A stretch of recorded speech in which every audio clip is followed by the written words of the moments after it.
Hello bachcho, let's read this question. The question says a periodic transverse wave is established on a string such that there are exactly two cycles traveling along 3 meter section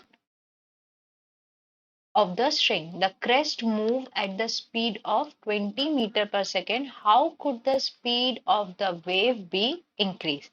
तो इस question में हमें दिया हुआ है कि हमारे पास एक स्ट्रिंग है जिसके अलोंग एक हमारा ट्रांसवर्स वेव ट्रैवल कर रही है सच दैट ये होगी हमारी ट्रांसवर्स वेव कुछ इस तरीके से।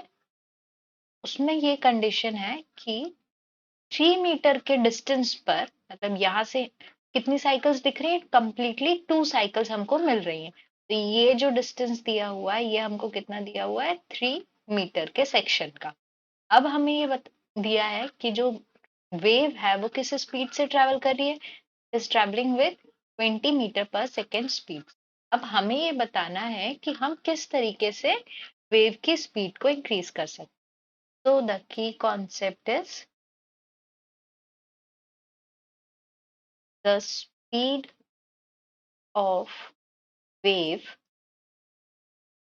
is given by v equals to under root of t by mu, where t is tension in the string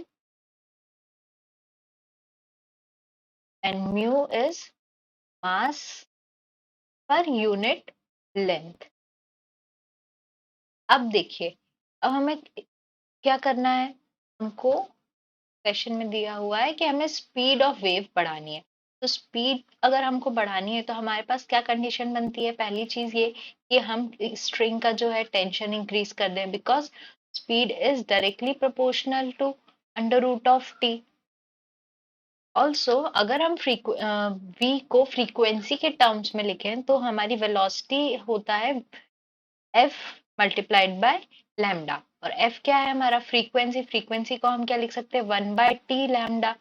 तो अगर हमें स्पीड बढ़ानी है तो हमें टाइम पीरियड को क्या करना पड़ेगा, कम करना पड़ेगा। तो ऑप्शन ए में क्या है, बाय इंक्रीजिंग अ पीरियड। तो अगर पीरियड इंक्रीज हो रहा है तो वेलोसिटी डिक्रीज हो जाएगी, तो ये वाला ऑप्शन हमारा कैंसिल हो।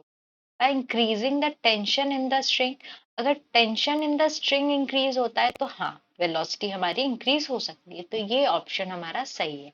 अब जो हमारा एम्पलीट्यूड है, तो एम्पलीट्यूड के वेरिएशन से कोई भी स्पीड में चेंज हमारे नहीं आता है, तो ये हो गया, ये भी ऑप्शन गलत। Now by decreasing the frequency, यहाँ पे हमने देखा है कि frequency is directly proportional to speed, मतलब हमारी जो वेलोसिटी है वो फ्रीक्वेंसी के डायरेक्टली प्रोपोर्शनल है। So if we decrease the frequency हमारी वेलोसिटी भी डिक्रीज हो जाएगी, तो ये वाला ऑप्शन भी हमारा गलत हो गया। So the correct option is option C. This is the answer. I hope you understood the question well. Best of luck.